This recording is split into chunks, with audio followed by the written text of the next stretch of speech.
Hey there, folks. I am the Mighty Plantain. I know you probably can't see me that well. The lighting in here is absolutely awful.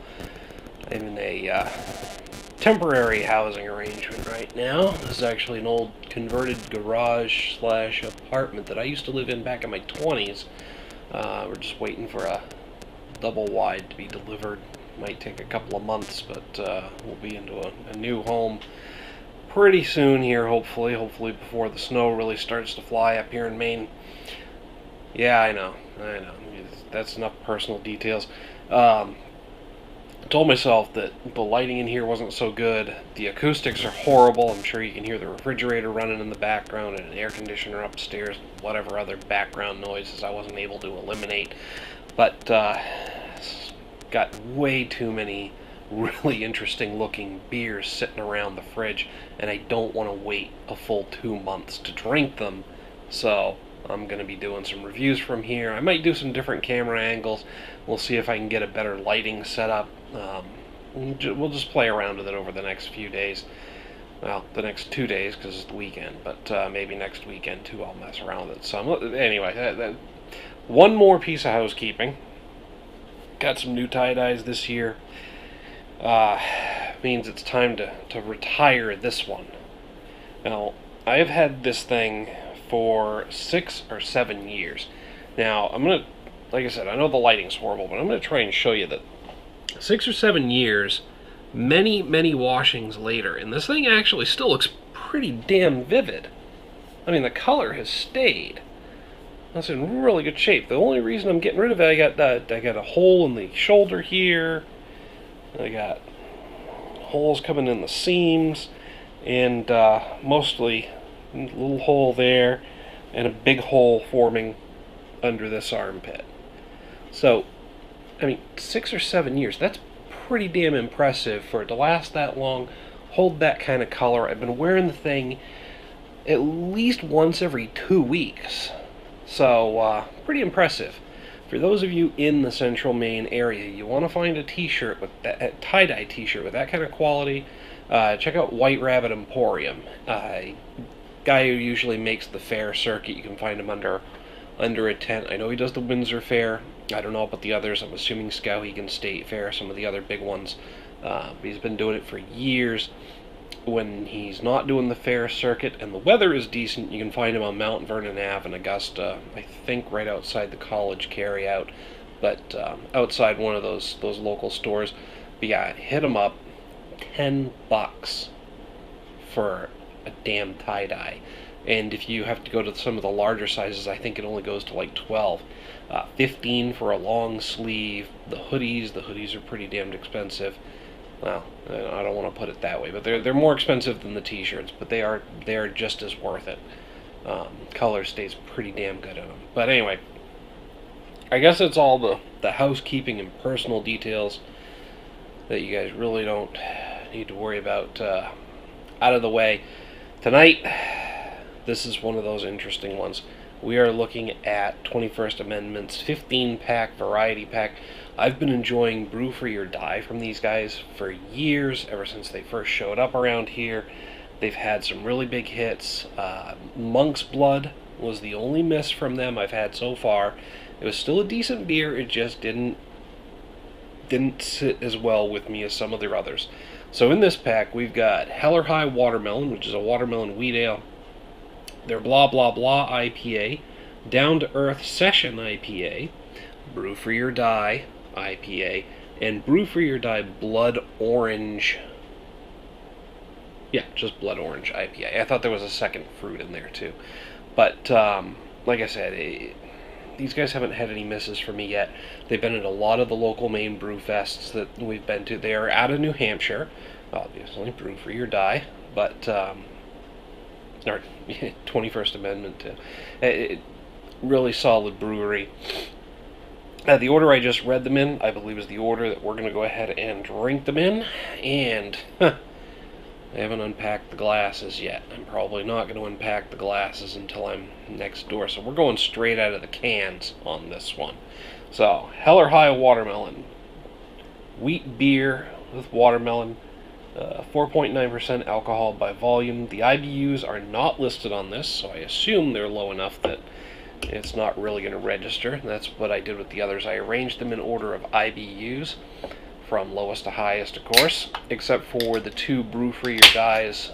The regular and the Blood Orange have the same ABV and IBUs. So I put the Blood Orange last just because it might have some more distinctive flavors than the regular Brew or Die, or at least it should based on the label. So, Hell or High Watermelon. I'm getting a little bit of the aroma of the freshly cracked can. A little bit of a metallic tang and odor to it. But there is a bit of sweet, fruity, and weedy aroma underlying that.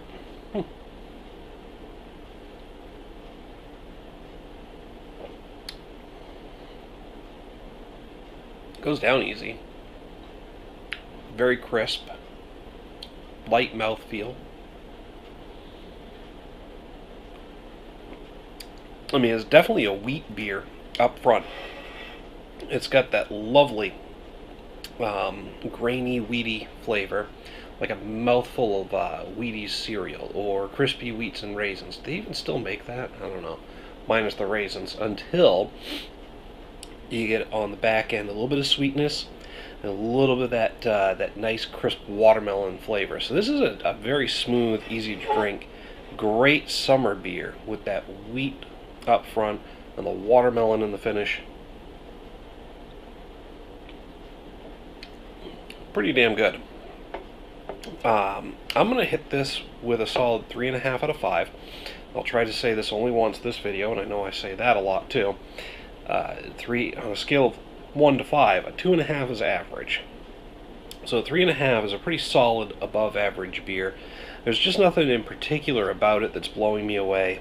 But again, it's solid, good, above average, easy to drink, crisp and refreshing summer or really anytime beer with a little bit of fruitiness in the finish.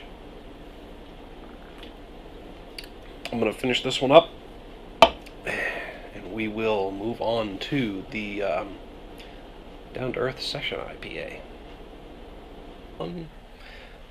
I think I've decided that I am definitely going to try a different camera angle for the next video, because that fluorescent shop light over my shoulder there is glaring in the test shot that I did, but I need it on in order to prevent myself being in complete shadow. So we'll see if giving you a different angle in a future video doesn't work better, but I'm already set up for this one. So we're going to finish the variety pack like this. Sorry, it's temporary, folks. Like I said before, I've got a ton of stuff already filmed, so you may see some videos in the old setting and the new setting interspersed with these temporary ones. Just depends on when it makes sense to me, not necessarily anybody else, to post different videos that I've filmed at different points in time. Anyway, I said I'd stop talking about that crap, didn't I? Down to Earth Session IPA from 21st Amendment. And this is coming in at 42 IBUs and 4.4% ABV. The artwork on their cans and bottles is always pretty interesting, so I'm going to get this one cracked open here. Without any further ado, crack that open. It's a little fizzy.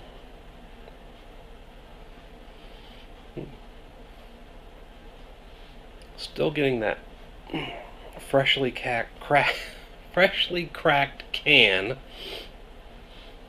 aluminum and metallic aroma, bit of a tang in the air. You're never going to get rid of that completely. I should say this, the last beer that I had out of this pack, there was no metallic taste. So they have got their cans properly lined and set up really well so that it doesn't interfere with the taste of the beer, which is great.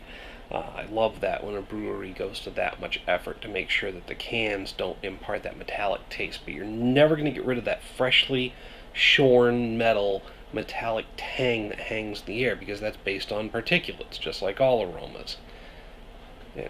I said I was going to stop babbling, so I'm just going to shut up and tell you what I think of the beer.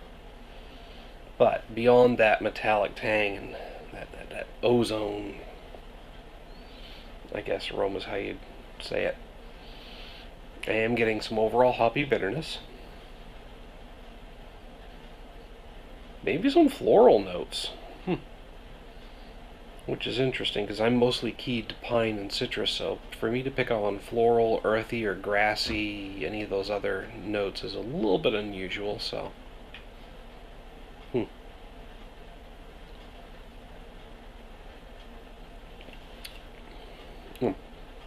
It's also very light, crisp, and refreshing. It's this really light, crisp, refreshing beer up front, and then it kind of hits you with a mouthful of hops. It's almost like a punch of hops as you're swallowing. It's kind of nice. I mean, it's still mildly hoppy. It's not overwhelmingly hoppy. It is a session IPA still, but it's like this nice, crisp, light, refreshing summer beer up front, and then all of a sudden, oh, hey, here's some hops for you. Pretty decent. The floral notes that I was noting earlier, that they're coming through up front and then a little bit in the finish.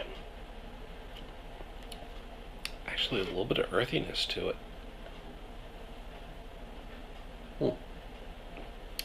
And some floral and earthy notes.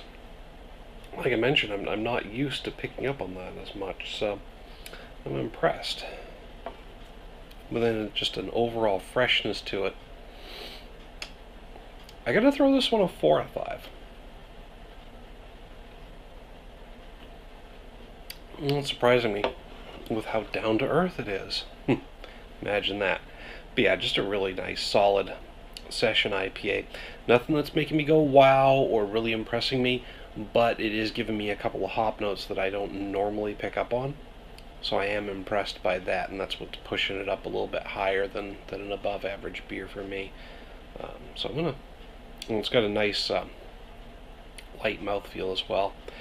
I'm gonna finish this one off, and then we're gonna move on to the next one. Alright, so the third one up is listed as Blah Blah IPA, and they actually have it noted here as an Imperial IPA. 8% ABV, so that falls right in line with the Imperials, and 63.3015 IBU. I'm guessing if they're getting that specific with the decimals, there's some significance to those numbers. 633015. Can somebody tell me, or I'm sorry, 653015. I'm not sure what that would be, but and then they have the 0.0528 wetness factor. So again, I'm sure there's some significance to those numbers. There's just no description on the label that lets me know, and I don't know off the top of my head. So, cracking this one open. Again, that slight metallic tang, but it's quickly overpowered by a huge nose full of hops.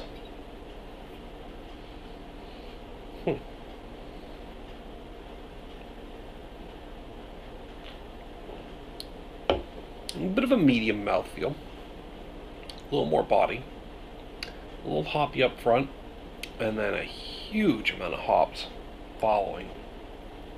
Wow. This actually comes in at a lower IBU than the Brew for Your Die. But if I remember the Brew for Your Die correctly, the hoppiness isn't quite as forward in it as it is in this beer. So that's an interesting juxtaposition. There's a big word for you. Ooh, pardon. But yeah.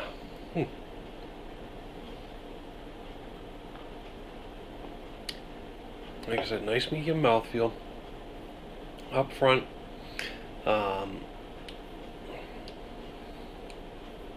Just a mouthful of hops. followed by an even bigger mouthful of hops on the swallow and the finish. It's fairly fresh.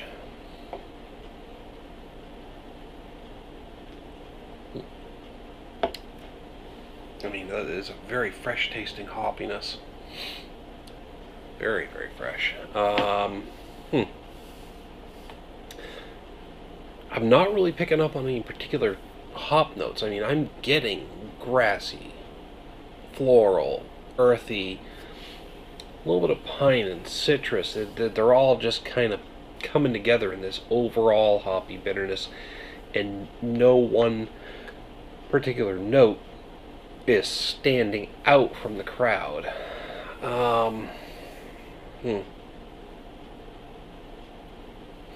Yeah, I think this is another 4 out of 5 for me.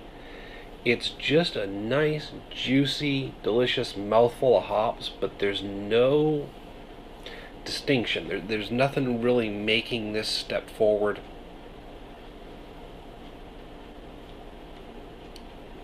And the hoppiness, it's just an overall general bitter hoppiness. I mean, if I really concentrate, I'm getting all of those different types of hop esters and notes, but not in any particular order, not in any particular concentration. They're just all kind of coming forward as I think about them, not on their own. They're all there, but they're just really well blended. So yeah, a nice solid 4 out of 5 for a really hoppy, solidly put together Imperial IPA, but there's no real character making it stand out to be more than a 4 out of 5 for me. I'm not getting that wow factor. I'm not getting that hugely great beer. I'm just getting a really good, solidly, highly above average beer that's got a great hop profile without any particular characteristics standing out. It just kind of blends into an overall hoppy bitterness, and you can't identify the different hop flavors and aromas unless you really concentrate on each one as you're drinking the beer. And so again, nice 4 out of 5. Really decent Blah Blah Blah IPA from 21st Amendment. I'm going to finish this one up, and we're going to move on to the first of the Brew Free or Dies. We'll get the regular Brew Free or Die first. Alright, that brings us up to the Brew Free or Die IPA. This is the original IPA, and Blood Orange one is coming next. The picture around Mount Rushmore and Abe Lincoln on there. Of course, a play on words from the state slogan for New Hampshire, which is Live Free or Die. Hence the no sales tax down there, although property taxes tend to be a little bit higher to make up the difference. Again, just that slight metallic tang there. But a very nice hoppy aroma coming off of that. Again, just a general hoppiness, maybe some citrus and pine coming forward there. Excuse me. 70 IBUs and 7% ABV.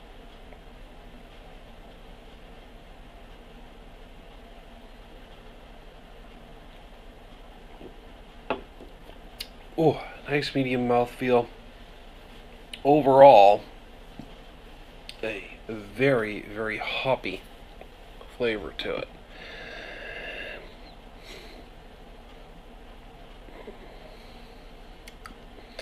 Notes of citrus and pine, a little bit of earthiness, a little bit of floral. Earthiness and floral coming through in the finish up front. Pine and citrus.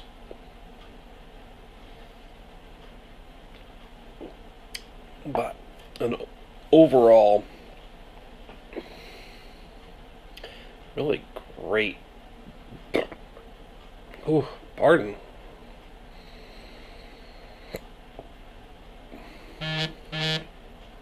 Oh, got some hiccups coming on here.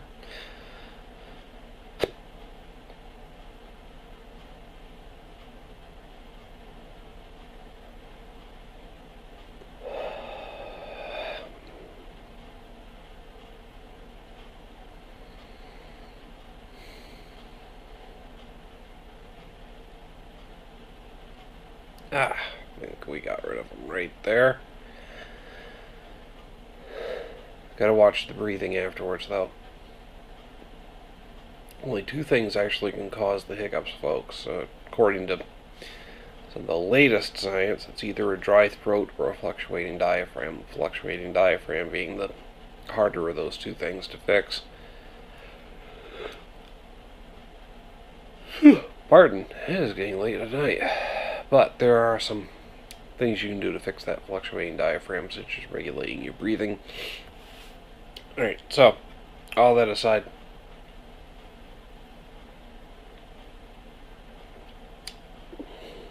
Brew for your die. Very nice medium mouthfeel. Great hop profile from start to finish. All four major hop notes in there. A little bit of graininess, slight malt backbone to it.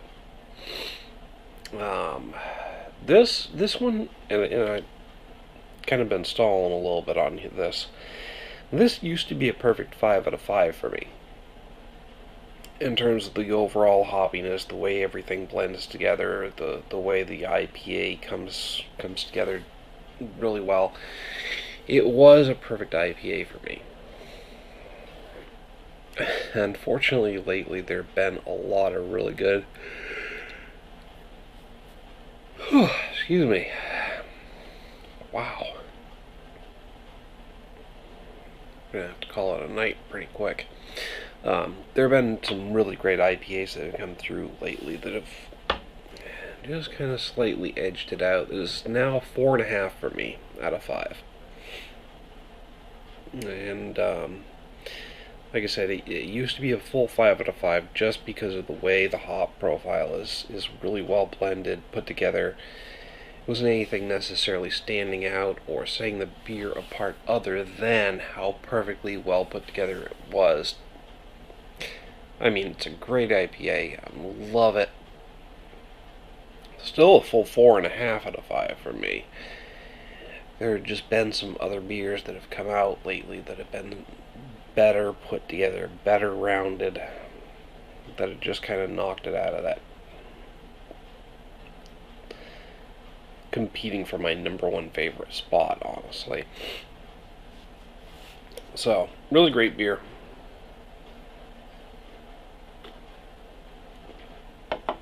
I can't really put my finger on anything that might be a negative for it.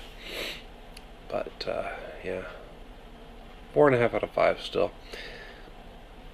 I'm going to go ahead and finish this one up. And I'm going to move on to the final, the 5th beer in this pack, the Blood Orange Brew for your Die IPA.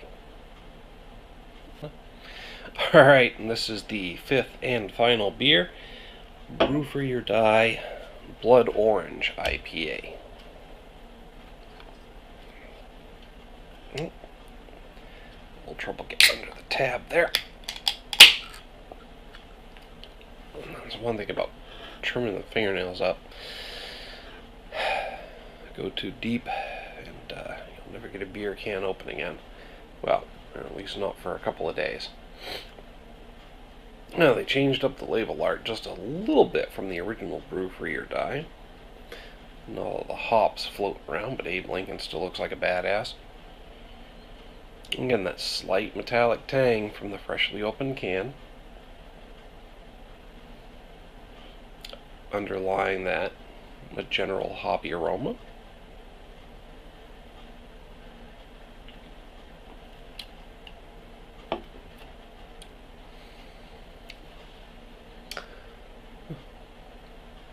I think with this, the Brew for your Die has come back around to a full 5 out of 5 for me. And a nice medium mouthfeel. Great malt backbone, nothing particular in terms of malt character coming through, but that overall hoppy bitterness with notes of all the major, hop characters coming through. Pine, citrus, earthy, and floral, but then followed up by this nice, sweet, slightly citrus blood orange flavor.